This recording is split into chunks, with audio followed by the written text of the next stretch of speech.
Before we get into today's episode, don't forget to like, share and subscribe to the Open Doors, Open Mind YouTube channel. Don't forget to follow us on Spotify and on our other social media platforms, Instagram, Facebook and now TikTok.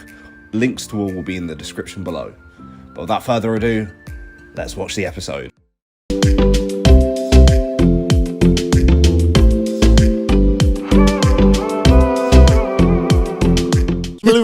What's the matter with you? The funny thing is, we do this all the time. We have a preamble, we chat along, we say all the good stuff, and then we go, hello, what show is this again? Oh, it's number whatever. You know what I mean? When we're losing the good stuff. I never lose the good stuff. Yeah, but Ryan's here. We got a guest Ryan in the studio. Ryan is in the studio. Woo-hoo! Love that. You didn't even clap. You just put your hands up. What's that about? Because why are you picking on me today? I'm not picking on you. Isn't he being a bit of a diva? I'm not getting involved in your... That means no. Right, okay. So, well, it's a posh no. So, obviously, episode... I don't know. Why don't you know? Because sometimes we're out of sync of the ones. So we're doing a live here and then we put out one a week after then and it wasn't the same order. I don't know. Pete, what an episode are we today? 45. No, 45. He did like an eyebrow, like 45. So who knows? It is episode 45. Is it really? Some of us has to pay attention, right? I'm going to look now while you're doing this. Why didn't you do the intros and we do that? Thank you very much for watching. Thank you for watching live. All the lives that we've done so far, too. But this isn't a live. No, this is going out live later. Oh. But you've now spoiled it because now they're going to know it wasn't live. Can we stop saying live? Live. Okay. Introductions, please, Scott. Welcome to the podcast. Welcome to the podcast. Right. Open Doors, Open Mind. I have to look at the sign every time. Never know what it's called. 45 episodes. Still wouldn't have no mind. idea. It's only an hour show, and you still got. Whoa. I'm your guest host. It's your show. Oh, thanks, mate. He's blushing now. He's slightly getting there, right? I'm sorry. Go. So, okay. Hi, guys. Thank you very much for coming back. We obviously have my special guest co-host.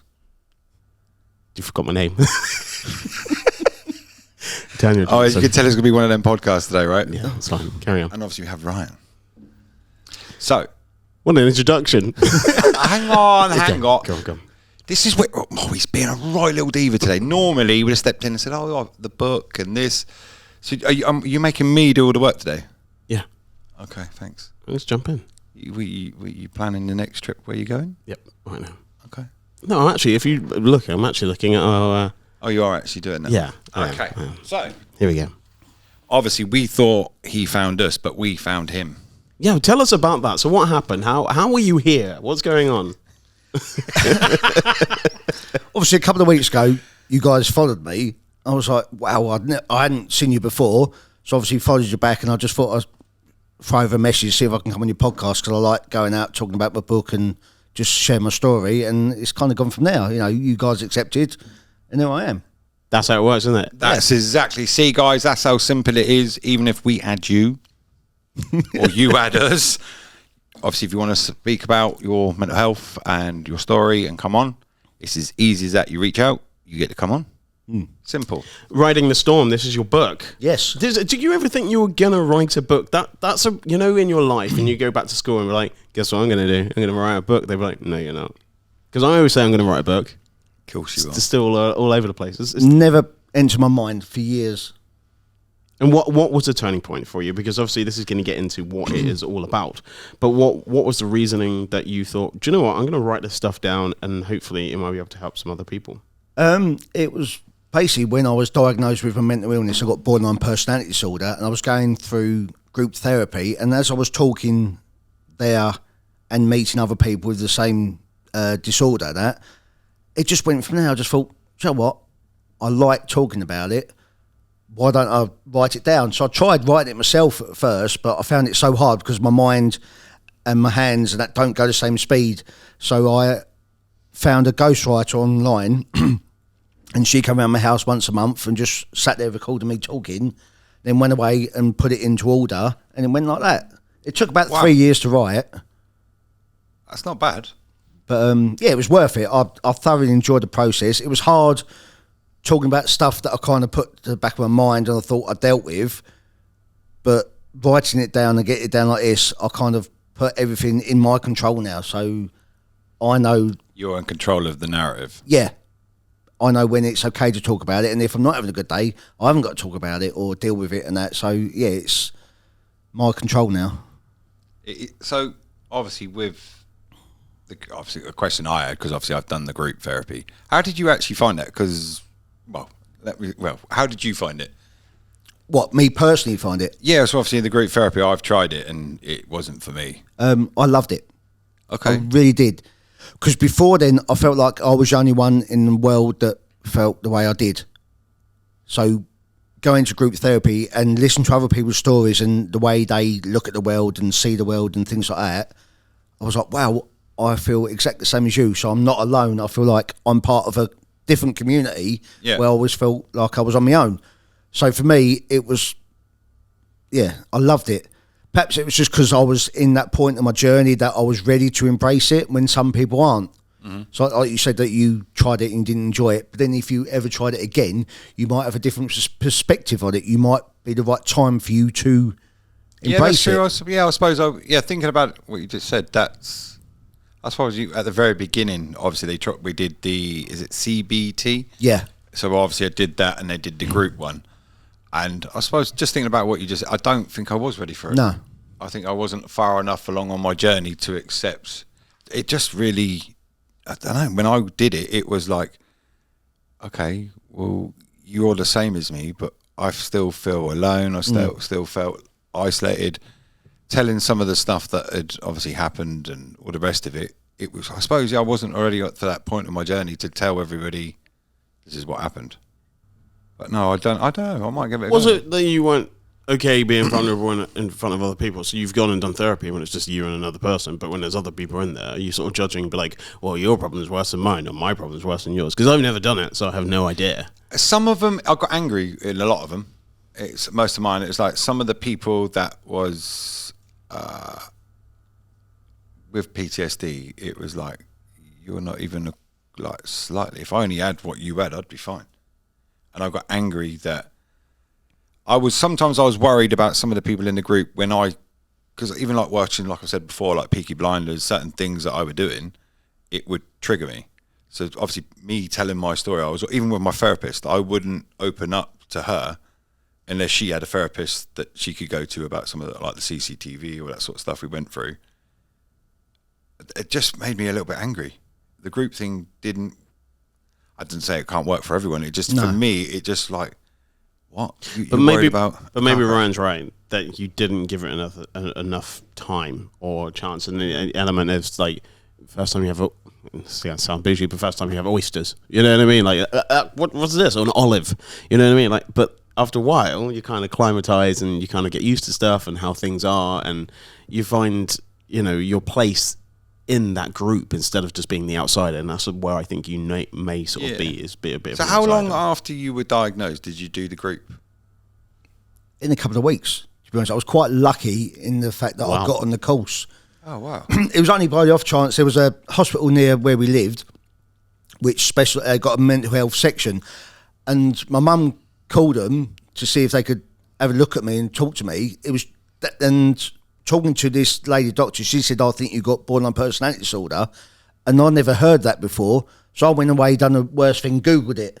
And but even though reading it, it was hard to read, but I was ticking boxes when I was reading it, thinking, yeah, that's me. And that was the first kind of, well, I finally know who I am. And they offered me the sessions there straight away. So in a couple of weeks I went there, and there was people like you just touched on that turned up, and you could look at them and thinking, you don't need this. And they wasn't putting 100% into it either, so they was just like turn up for half of it, then not coming back from the break. And I'm just thinking, you're taking someone else's spot who really wants it, and you're not putting 100% into it. But obviously after that I thought, well, no, perhaps they're not ready like yourself, so you have to give everyone the chance. But I loved it. I really did love it. So was that with the NHS, the standard, is that the 10 session one? It was two courses. The first one was called the STEPS program. That was every week for 6 months. Mm. And then once you, not past that, but if they think that you're worthy enough to go on to the in-depth one, that was for a year. That was once a fortnight. you have to do a load of homework with it as well, and work on yourself, and basically try and retrain your brain to what you're used to. Like they say that you're given the tools in life, but some reason, like if you're gonna, I don't know, dig a hole, everyone else uses a spade. I use like a spoon. Yep. So I've got to try and retrain how to use things, the tools in life. I still have a bad days in that, like anyone will, but I'm much better now than I used to be. And for the first time in my life, I love who I am. I love what I'm doing. I've got such a passion for this, and I wouldn't change anything from the past, even though it was shit. I wouldn't change any of it because it's maybe who I am now, and I love it. Let's go into the name of the book. How did you come up with that name? It was the ghostwriter that kind of, when we was talking, writing the book, she kind of cut up to it. She said that, you know, whenever you're in a bad place, you always like you're in a storm. She said you're trying to ride it out all the time. She said, well, why don't we just call it Riding the Storm? And it kind of just, it meant something. It meant like it's explained everything. When you're in that bad place, you are riding out that storm. And it's just fitted, and I love it. You've even got some merchandise, I see, that you're wearing as well. well. It's something I've created myself, you know. That's one line I want to go down into, but it's so hard. It's meant to be. Yeah. It's meant to be. And the reason why most things are really difficult, like you doing the book and it took you 3 years, it's meant to take that time. Yeah. Because if you don't take that time, you take it for granted. You think it's going to be easy. Yeah. You think, you know, if say you wanted to sell like your wristband, or you wanted to sell t-shirts, stuff like that, and 1 month you sell 5, right? And you're like, well, it's not a point. Yeah. And the next month you sell 5, and the next month you sell 5, but the month after that you sell 10. Well, you've just done like 100% more just on a month, and you're like, what? And that 10 easily turns to 20. But it's just getting to that next stage. It's the same with us and views and stuff like that when we're doing this podcast. Or if I ask you, Scott, how many podcasts did I say before people care? 100, right? That's crazy, and it takes a lot of time, and we're not even halfway, and we've been doing this for so long, but we have learned and spoken to some incredible people sat in this chair, and we're gonna have to give it an actual name, but like people sat in this chair. In my mind, it's sort of Julian's chair. That's what I think of because of the story it had. The guy I used to work in, a crazy story that he told us, but you know, it's been so eye-opening, and you couldn't even imagine. I wish that actually we probably did a tracking shot of like we had a different person. Maybe we start now and we just take a video and it just clips everyone who sits in that chair. Yeah. You know what I mean? Just like that is Julian's chair, and that's where it started, and then we build it on, you know what I mean? And we get people sitting in this, not the hot seat or anything like that. Just that's where you can come here, be honest, talk about whatever you want to talk about. I mean, one of the things I wanted to do, and I didn't read the book, but obviously I read the cover and the back cover and stuff like that, synopsis. You know, do you ever feel like there's ever pushback? Because to me, and probably to everyone, you look like a happy-go-lucky, normal chap. Most people wouldn't know that anything has probably happened in your life and stuff like that. Is it a situation you feel like you do tell people, or you'd be like, well, until you come into my circle, I need to, or you know what I mean? Are you someone, in the back of a taxi and you're chatting away and be like, oh, by the way, and just, you know. That's an interesting question. I never really thought about it. Well, that's what I'm here for. Yeah. I think, obviously, since writing the book, I've been so open and honest with who I am, and I believe that it's not worth trying to pretend who you are not to other people. Just be who you are, and the right people will stick around, and the wrong people will come in and go away. Do you know what I mean? So I've had to learn the hard way, because for years I hid everything indoors. That was my safe space. When I was at home with my mum and that's when I used to have all my bad times, because I felt like I couldn't do it anywhere else in the world. So now I feel like I would talk to anyone about it if they asked. Nothing to hide. You know, if they've got questions, I'll answer them. You know, even if they don't agree with it, it's okay. That's their opinion. Because I've had some negative comments through parts of the book and that, because they say, oh, you should have done this, you should have done that. I'm like, hindsight's a great thing, right? Oh, yeah, believe me, I've questioned that myself so many times. Also, what have they done? Exactly. Do you know? Yeah. They do say, and I had this written down today, is that when it comes to taking advice from people, so people want to give you advice, and you write a book and they'll be like, oh, actually, I could have done this, I could have done this. You should only take advice from people that you care about their opinions. And as soon as you don't care about their opinions, you're like, I just didn't care. You know, anyone, that's what I say about comments on the internet. I don't care about your advice. I do care when they're good ones. I'm I'm terrible. I'm the complete opposite. Oh. I kind of, but not so much now, but I used to skip over the good ones. Yeah. And if there was a negative one, there could be one negative out of 100 positive, and I'll just concentrate on the fixate negative. on it? Yeah. Oh, really? Not so much now. I'm learning to think, okay, that's their opinion. You know, I had an issue online the other week. I put a post up saying about I want to try and get out there more talking, you know, get opportunities, do anything for nothing, just get my story out there. And this one woman commented saying that, oh, please don't do that. There's enough people out there doing that. You know, you shouldn't keep sharing your story. What? And I commented back saying, well, you know, what part of it don't you want me to share? And she kind of come back with a weird comment saying, well, you're not getting what I was saying. Well, yeah, I am. You're trying to say to me that I shouldn't do this because there's so many people out there saying, using mental health as an excuse for a lot of things they're doing. And so you should stop telling your story so it's not out there so much and that. And I was like, I had to take a second. I thought, right. I would have got angry with that. I nearly I know I did. shouldn't. But where's did. it going to get you? No, that's the reason why I. And maybe this person is talking to you, and maybe this person is writing down. Actually, you might even need your help. And you know what I mean? It sounds really stupid, but sometimes you could so easily kick back at these people and be like, "Well, what are you talking about?" Actually, a lot of times, if you brought your other half here, hi. And at the same time, like sometimes your people around you will tell you something, right? And you're like, "No," they'll be like, "Oh, don't look at your phone when you're driving." But you know that's true, right? Don't look at your phone when you're driving. You're like that. But them telling you like, shut up. It's the first thing you want to do. Yeah. But do you know what? Guess what? They might be a little bit right. And it's funny, you know, when people are saying stuff. That though, please. Sorry.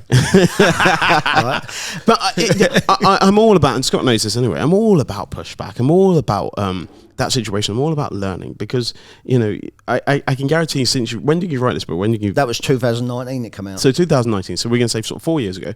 And how much has changed in your mind when it comes to that book and when you look over it and may read passages from it and stuff and then be like, oh, that was a good step, but now it's not like you don't feel the same. You're like, I've moved on to the next bit. You know, because you could probably write a new one in that 4 years that you just, you know, have experienced from this. Yeah. Doing the next, because that's only Riding the Storm 2. Now it sounds like a movie. Well, but I have a question, right? Oh, cool. Here we go. So before you were diagnosed, Yeah. you obviously knew there was something different, a problem, whatever you want to call it. Did you see that as a weakness? Yes. Yeah. Since being diagnosed and speaking about it, do you now see it as your strength? Yes. And it's funny. Because that's exactly how Yeah. I see mental health. Yeah, Because I used to be so shy and timid and hide away from the world and try and keep myself to myself a lot of time because I thought that me being the way I was going to push people away. So I thought it'd be easier if I just take myself away from the world.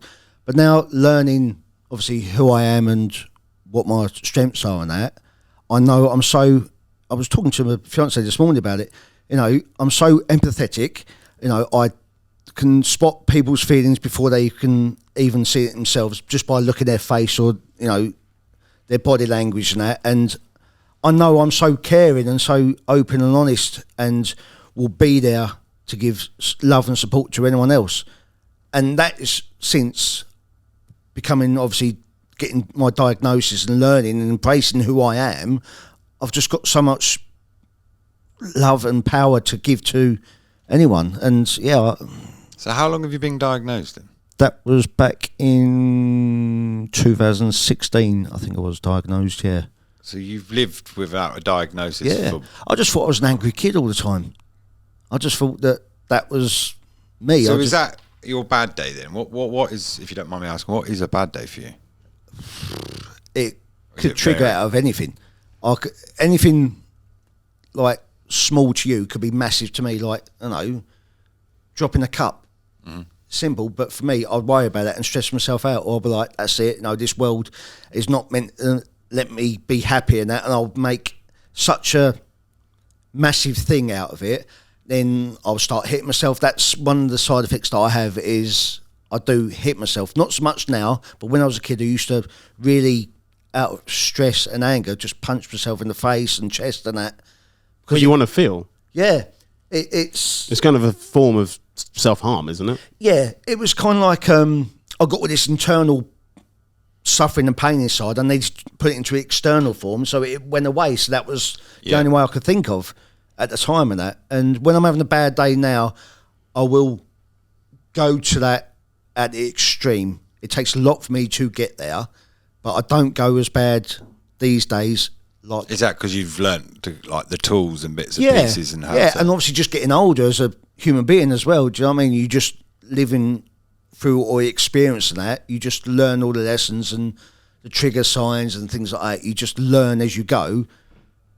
It's that's it's very, because obviously the question also I'm going to ask at the end, because this is a big debate that I have.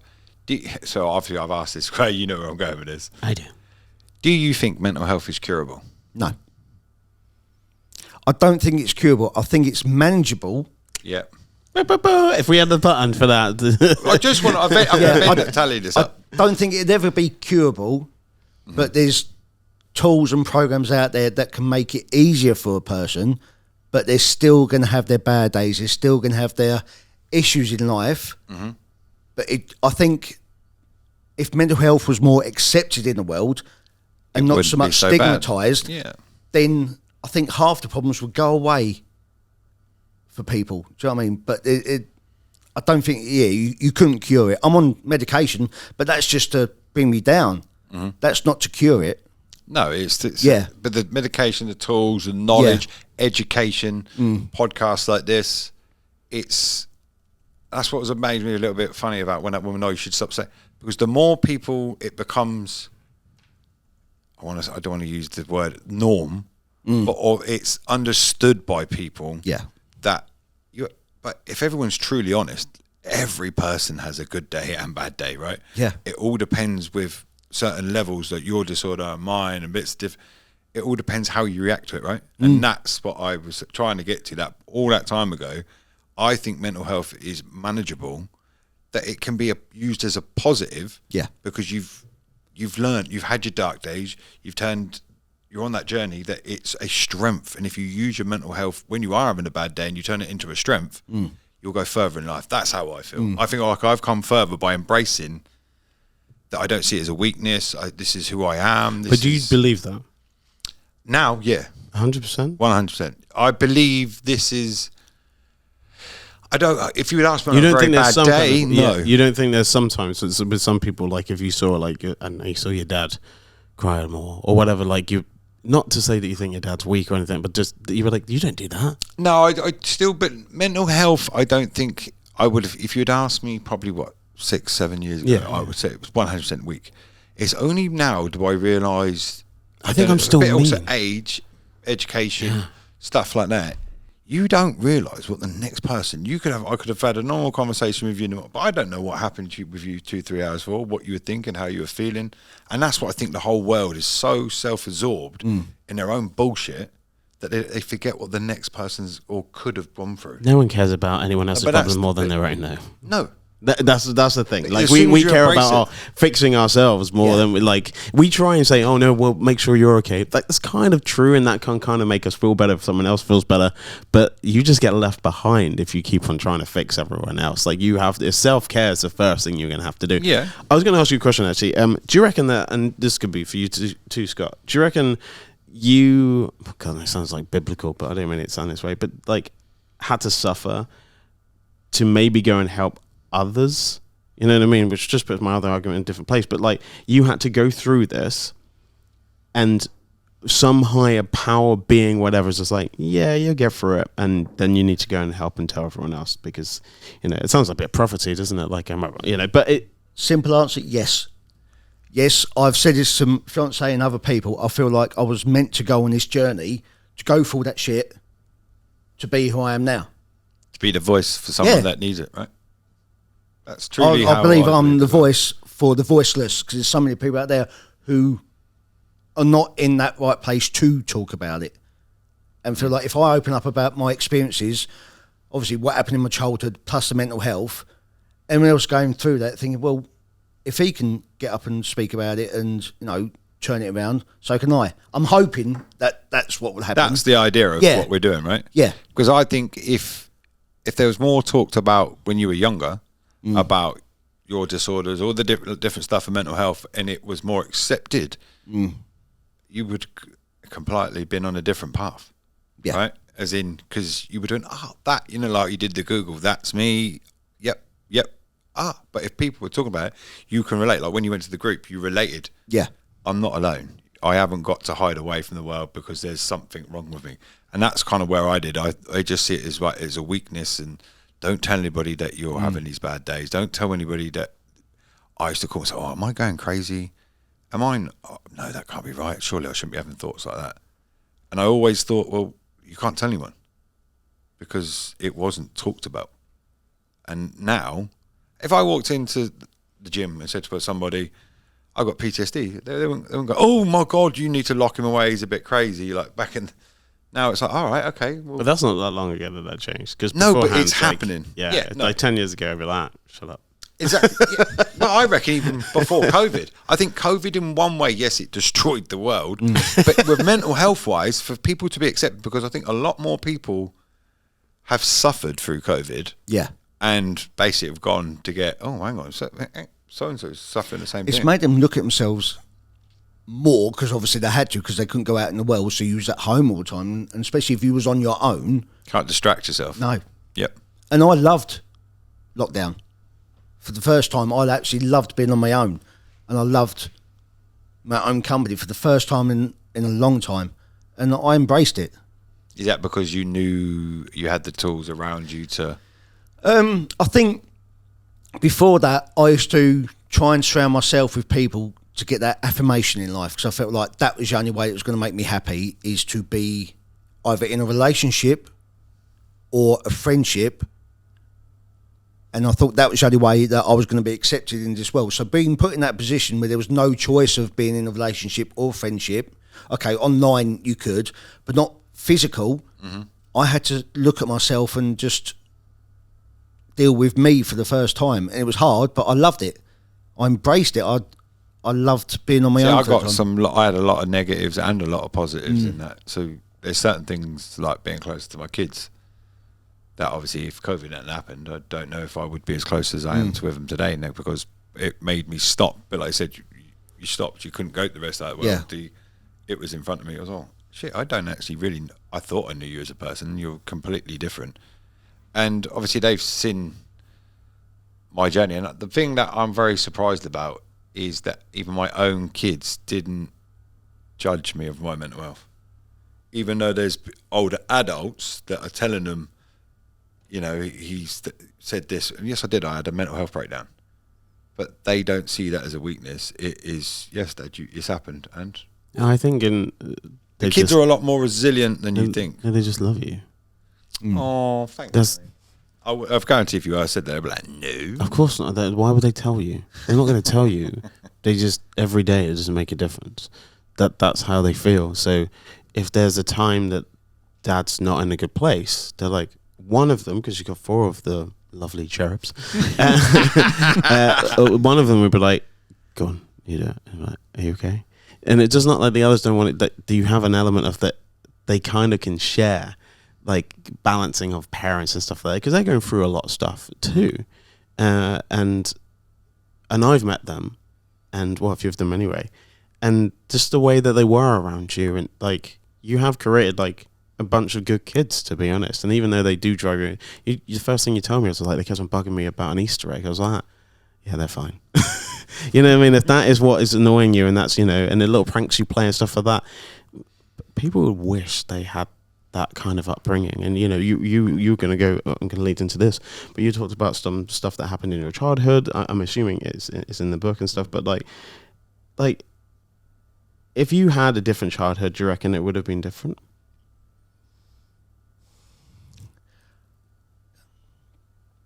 That's a hard one. Obviously, my mum is my best friend and I love the world, so I wouldn't change her. On the obviously the flip side, which I've struggled to use this word father. That's the only time I'm going to use it. In the book and in life, I call him SD sperm donor because he was a nasty piece of... If it was a different father, then my life, I think, would have been completely different. But I think because of him, that's why my life and my brother's life went the way it did. So it's a hard question to answer. Yeah, because when I you hear, don't know any different. no, of course, but when you hear, hindsight is again. Yeah. when you hear stories like, Scott saying before we, when we're recording this, that like his kids are like, oh, but can I have an Easter egg? Can I have an Easter egg? And then like, they play little pranks on you, and you were like, well, this guy, like, not to say couldn't it be my dad, but like, you just, and I think, do you have kids yourself now? Yeah, I've got 2 daughters, yeah. And how did you feel with that situation? If you felt like, the sperm donor wasn't, very good, how did you kind of navigate being a dad? If you didn't have probably a person to be like, oh, because I guess your mum, like you said, kind of probably did both roles. Yeah, she was my mum and my dad. Yeah.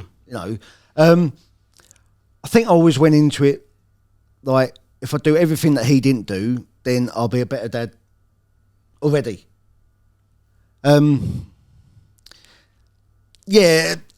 That's difficult, right? It is, because the things he done, obviously it's in the book and we can talk about it if you want, Yeah. And where we lived as a family, it was on a small island of the Kent coast. A lot of people knew who he was and what he was capable of. So for me, if I was walking down the town with my first child in a pushchair, I think everyone was looking at me thinking, oh, he's going to do exactly the same as him. So them thoughts in my head, even though they probably wasn't even thinking that was my issue. Mm-hmm. So that was kind of things like that I had to navigate myself. After a while, I got to a point that I just thought, I don't give a shit, these are my girls, I love them, I'm going to walk along holding their hands, I will do.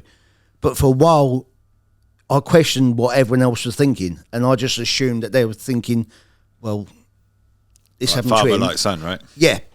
And I've heard that so many times before, like in other stories now, people say, oh, well, I was abused, so I'm going to go and be an abuser as well. I'm like, no, I couldn't dream of doing that. It turns and makes me sick to the stomach to think that anyone could do that to their kids. It's, Yeah. That's a start in life that you definitely don't want any child to have. Yeah. What you had. And I feel that you going the other way and having, 2 lovely girls that just adore you, you made it through. Mm. You know what I mean? All that situation, you made it through. And not only are you helping people now, and then you're getting your word out and talking, you also, what I can see, like a good dad and a good fiance too. You know what I mean? And so there's elements of like sometimes that we're treated so badly in parts of our life, we can be the opposite. Like say father like son, say apple doesn't fall far from the tree. Those things exist, of course, but they also exist the other way. And it doesn't have to be the same. Somebody has to break the chain, right? Mm. And you got to a point you're like, right, I need to own this, because that's what it sounds like you've done. Riding this storm. It's a horrible, like, I don't know if you've ever been in a boat in a storm. It's horrible. It's terrible. But if you get through it, then you're like, well, what a story I'm going to tell, and what a story I can lead on to. That's why I like the symbol of a lighthouse, because obviously the lighthouse is that thing you focus on when in a storm to bring you safety.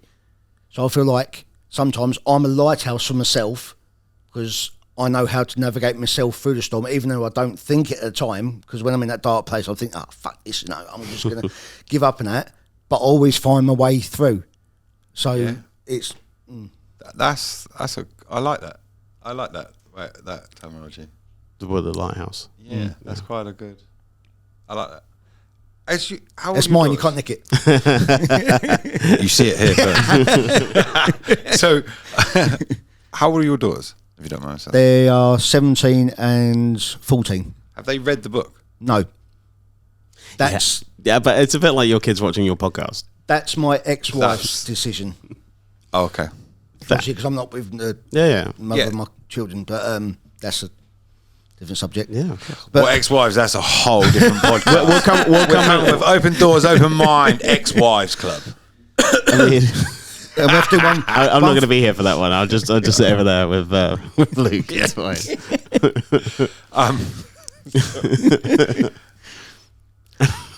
That's a look. That look there, I'm gonna literally. That was a gif. I'm stealing that. Whatever. Clip that. Just get the timing where that was. There was a look that Scott just played to the camera. Yeah. Yeah. Yeah. Everyone has a past, right? Oh, But if you're, what do you think with knowing your daughters as you do? If they did read your book, what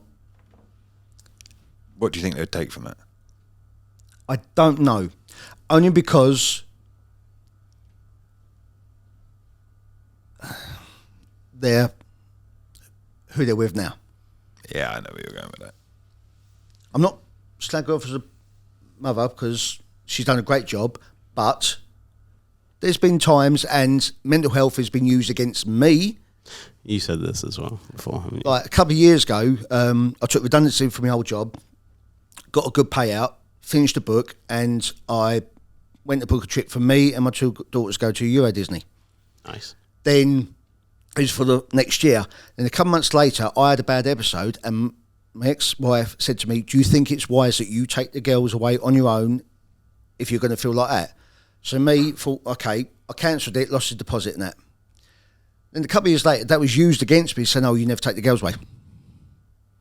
I definitely can relate to stuff like that. And now I haven't spoke to my youngest. This is my youngest for come up to 3 years now, and I still see my eldest, even though I live in the same house. I see my eldest every. But there's an weekend. indoctrination on the youngest because you would have more of a connection with the oldest because they've known you longer. Oh yeah, no, I get it. Yeah. But what I don't understand is they both live in the same house. One wants to see me, one doesn't, and I don't get no reason why. I can vouch for that one. And They will come around though. Oh, I know, and it's been hard, but I think about it all the time. I tell my eldest now and again, I'll just tell your sister I love her. Do they know about your disorder? I don't know. My eldest kind of does because she's very similar to me. She struggles with her mental health, so I can. Can that just help though? Like if there's sort of like an inherent like cancer, you know what I mean? Isn't it the same sort of situation? Yeah, They'll be like, "Oh, I went through that," and they're like, "Oh, Dad, Yeah, I this didn't is the realise tools I I'm not by learned. I myself." got on the. This is what I don't understand because, like I said, my eldest struggles with mental health, anxiety, and that, and now I've heard that my youngest is going through that. I'm thinking, well, I've said to my ex-wife, why can't you tell her that I understand? I said, I'm not going to say I can fix her or understand her totally, but I understand her more than you do. That they're not alone, right? That's Yeah. the key part to any of this. But apparently, I'm the worst person ever, and I still don't know why. Because it's easy to make you that. Like, Because if you're the worst person, who gets to be the best? that's exactly what my fiancée This says. She wants to play the good cop all the time, and I'm course. bad cop. And the amount of times she used to ring me when I was younger, said, "Oh, can you tell him off? Can you tell him off?" Oh yeah, but they're waiting until you I think to- Dad gets home. but stuff I to told see. them off. Honestly, I can relate with this. But I told them off in a diplomatic way. I didn't shout down the phone and say, "Look, you shouldn't have done this. I think you should go and apologise to your mum." Blah blah blah. So it's always I was the You bad had to be cop. the bad guy all the time, Yeah, right? all because I ended the marriage because I done something stupid. I went and had an affair. No excuse. I shouldn't have done that. So if she's just angry. But there was So a now she's reason using why I against was you. in that dark place. It's in the book as well. I was going through a lot of time. This is before my diagnosis. I shouldn't have done it. I got found out on that. But I felt like that was back in 2010, I think it was. So she's paying you 2011. back. And I feel like I'm still paying back for that. Yeah. Even though she's moved on, got married to someone else, had another kid. Yeah, there's a And- payback situation. I feel like I'm still being punished sometimes. You were both to say the same situation, say the same thing on this. I understand it, and probably people in this room, people always talk about their exes in different ways. If you knew there was a route that would take 18 months to fix, and so you could be civil, and it wouldn't be easy, but it would be civil, would you do it? Yeah. Yeah. Okay. Especially get my youngest back in my life. Yeah, I'd do anything. So I would say, and it sounds really terrible, sometimes you're just going to have to take this person being angry at you and be that sort of wall and be like, it's okay. The thing is, I used to fire back. And No, but you can't. No, I don't now because we can't. don't have any contact. Yeah, but that's not still the same. No, I understand that. I So understand that. you still need to have an element of sometimes if people are angry at you, right, which is always for a reason, there has to be a point that they can't just always forever make. So it's so easy to ignore you forever because they can be angry forever. But if you're consistently have to be in their life, no matter what, and you push that boundaries, it's not easy. I completely get it. I've got stuff in my family and stuff like that. But there, I don't know. I never think that forever should be forever. And I feel like you can make it better for your kids and probably for your kids. And like, you know what I mean? I just feel like people are always going to be angry, but we've got to figure out a way to kind of the way I that. done it for my own this is purely for my own, so I don't overthink it, because of obviously with PTSD I always overthink absolutely everything. It's stupid. So to me to put it, the demon or whatever you want to call it, to bed, to not worry about it, I basically have got to be the bad guy in someone's story, right? And if that's the way it's got to be, but don't forget the bit that I now remember, and basically is in somebody else's story, I'm the good guy.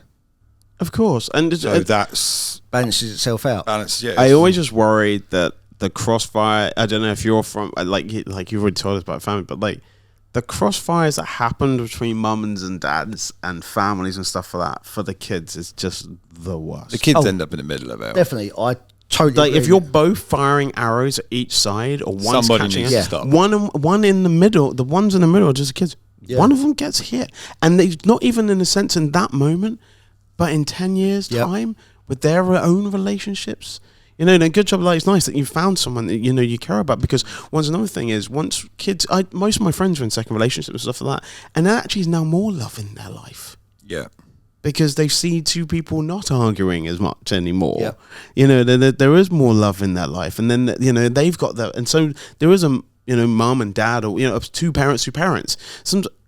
There's just more for the kids. And then you get designated times. I guarantee that you're a better dad probably now than if you were still together with your ex. 100%. Because you All my kids have say to that be, already. because you have to bring stuff to the table. Beforehand, you just allowed her to just do. 100%. Yeah, my ex-wife did everything. In the sense Exactly. of And how much Christmases, how much everything, stress it's all is done. that? That's super stressful. It's a Oh, lot. massively. It's a lot. Yeah. And so, you know, I'm not saying that we can try and, you know, make the world better and forgive everyone, because it's really I hard to think forgive people that don't want to be forgiven. You know what I mean? And it's really hard to let go, you know, to get anyone's exes to be like, okay, like, we need to get over this because I'm seeing it affecting But they're not us. on there. They're not far enough. You know, of what we were saying. Like, I wasn't ready for it. I find with my Well, ex, they're not ready for the. What was the word you used? As in not neutral. As in 18 months' time, it would be civil. So she's not far enough along on the breakup, whatever you want to call it, the divorce. She's not far enough along to be civil yet. My thing is, if you have a house on fire, right? I think someone else used this analogy, but I'll change it up a little bit. If you have a house on fire, you can watch it burn to the floor and everything in it, right? Right. Or you could at least try and save a little bit. You know what I mean? And that's sometimes with everything. That's not just your belongings. That's everyone who's ever lived in that house belongings as well. And everyone just goes, well, you know, it's just my house. Well, it wasn't. It was everyone's house. But if you let it burn to the floor, I'm just trying to be kind of more sort of devil's advocate in this situation. And you can't fix anyone's relationship. Trust me, I know. But I think sometimes it can be easier to just go, right, how do we fix this? Because you both said, if there was a way, and it took 18 months, you would do it. So maybe think. The only thing that annoys me, and Only thing. No, and this is does it annoy you that people use your disorder against you? Yes. As a tool. Yeah. And that's the only thing that gets me riled up, is when it's like it was put in scenario to my kids in the sense of, your dad's playing a game. He doesn't have mental health problems. He's playing a game. Yeah, but you And also... that's the bit that I've now I'm further on my journey to go, bollocks. Yeah. But I wasn't back then. I wasn't strong enough mentally. I didn't have the tools. I hadn't had the knowledge. Back then, I would have reacted. You're a taxi driver now? Yeah, dad taxi. But again, I think acknowledging I had a problem and coming along my journey, now it's like, bollocks. I couldn't give a shit. That's your opinion. You say whatever you want to do. Thing is, the way I look at it now is that I dare anyone to walk in my shoes, what I've been through, and see how they would deal with the situation. They probably wouldn't. No. They probably wouldn't. No. And that's... I believe that as well. There's not many people. So there was a thing on Instagram. If you've survived the shit that we've kind of survived and different things and stuff that's happened, you are here today because you've a stronger person than you was at the beginning of your journey. The reason why you got up today and haven't done like so many other people, give up and done all the other stupid things that obviously I think it happens. But that means we've got something. There's something strength inside of us that keeps us here and now. And that's the only thing that I latch on when I'm having a dark day and I don't want to get out of bed and I don't want to, just anything and everything can just upset me. I could be angry, I could be up, I could be sad, I can not want to talk to anyone.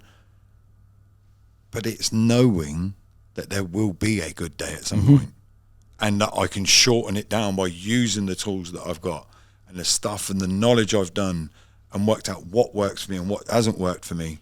And obviously listening to other people and their experience in my position, I haven't tried that. And when I'm in that dark time, for some reason, I'm going to give that a go. What have I got to lose? Nothing. Well, it worked for me. Oh, well, it didn't work for me. And then try something else. And different things like that. Education for yourself. Because not everything, I've tried meditation. It doesn't work. But playing a strategy fighting game on a computer works for me. But nobody would teach you that. It was literally listening to somebody else talk about it. All right. And then when I was in my, as I call my dark place, let's give it a go. 3 hours have gone by and I'm like, I do feel, okay, let's go and have a fag, let's go and I often do, and then because I'd brought the edge of it off doing gym, off doing different, and it worked. I think people need to just remember that anybody that can look at the next person and say that they've never suffered with mental health in any slight of way, or look down on somebody that has had a problem, is a complete and utter twat.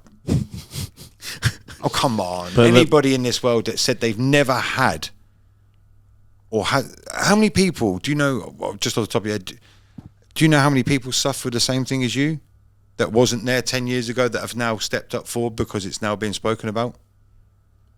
It's probably thousands, hundreds of thousands more people because they're speaking out. Since being on this journey, I've met so many people from around the world that are talking about mental health, and that's amazing. You know, I wish it was people more close to home that I grew up with, but I don't think that's for them. Do you know what I mean? They kind of give the impression they've skimmed through life, you know, that they've had it all easy and that, and I know they haven't, but they're just not in that place to talk about things and be open and honest. Because we're good enough going to the gym like I do. I go to the gym to keep my body in shape. But where are we actually going to keep our brains in shape? Because if you think about it, if you exercised your brain and knew your disorders... You come here. The #1 podcast in the UK. Phil. Stop it! Can we... Because it keeps spelling it wrong. Every time you say Phil, it spells it wrong. Where can we find you? I'm sitting right next to you. I know. Oh, well done. Thank you so, mate. That was touche. Thank you for that. It's clever. It's clever. Like, he said it like dad jokes. It's fine. Alex, you just go. Yeah, it's fine. No, it's fine. People know you're in the studio. It's all right. It's okay. It's only live, mate. Don't worry about it. He needed to get out. He felt stuck. Otherwise, he's going to walk on his hands and knees. Sorry. Get out. Where can people actually find you, and if they wanted to talk to you or they wanted to get your book or some of your merchandise, where's the best place to Obviously, get them? books on Amazon. Plug that in there. There you go. We'll put a link below. Yep. I've got a Facebook page, Instagram page, you know, LinkedIn page. You know, just message me on there if anyone wants to talk about or... Well, I could definitely tell you the Instagram page is called Riding the Storm. Because that's how... that's how You're on that. You've done some research. No, we were talking before this. Yeah. He found me. Yeah, exactly. I found it, see? Riding Storm. So it is easy to find. UK's #1 mental health. And don't say it. Until. I thought I'd just set him up. Thank you so much, Ryan, for being a guest. It's a pleasure. Thank you so much. And we always like to have people back and stuff for that. So, but if you do see anything on the show and you think, oh, I want to get involved in that, we'd like to have many people around this table talking about stuff. And someone that you have worked with or something like that, it'd be great to have them as a guest as well. I've that you got kind of loads of helped. people that probably want to come on the show. Yeah, definitely. That'd be amazing. Well, I've got so much more I can talk about. well, that's right. That's why I bring people back, and that's a good thing to kind of do. Scott's reading it now. He's checking out the pictures. That's what you're doing. Look at the I know. I was pictures. going like, and then I see the picture. And I was like, oh. Straight to the pictures. It's fine. Quick little bit of a checking because we did it at the beginning. I have a weird scale in this, where we'll just do the normal scale. Out of out of 10, how's your mental health right now? 10 being the most amazing, and 0 being rubbish. I would say I'm about an 8 today. 8? Yeah, it's pretty high up. I'm having a good day today. What about you? Started off at 6 Okay. because I got a bit stressed this morning, but now I'm buzzing, so I'm a 9. Oh wow! Wow. I'm absolutely buzzing. Is that because you were stressing because you were coming like all the houses and trying? Yeah, I think, like I said earlier on, I just go through moments or I kind of self-sabotage things, so I kind of just make myself feel anxious and lose my shit just for nothing because I thought, oh, this is going to be a good day, let's ruin it. Yeah. But now I'm, like I say, I love all this, so I'm a 9, I'm buzzing. Look at that! What a great place to finish on a 9 as well. Which is On a pretty 9, good. he's doing better than me. I've got to try and find something to push me to a 9. Yep. Well, would you find something? It's fine. Yeah, it's when easy to see. when you leave, I'll get to a 9. I'm not leaving. I'm staying here forever. Read the book, that'll make you a 9. There you go. you, Straight mate. on it. Yes, the book is called Riding the Storm. You can get it on Amazon. We have a link on below. Scott, you're absolute legend. Thank you so much for having me as a guest, as always. Do I need to pay you the tenner now for saying that? Yeah, thank you. Do I get a tenner? Yeah, fine. Oh, cool. As long as you don't agree with him, we'll be all right. okay. But thank you very much, guys. Open doors, open mind. You looked at the screen first. I did. Do you see that? Yeah. I have doors open mind. But thank you very much for coming in. Much appreciated. More than welcome. Thank you very much. See you next time. Bye.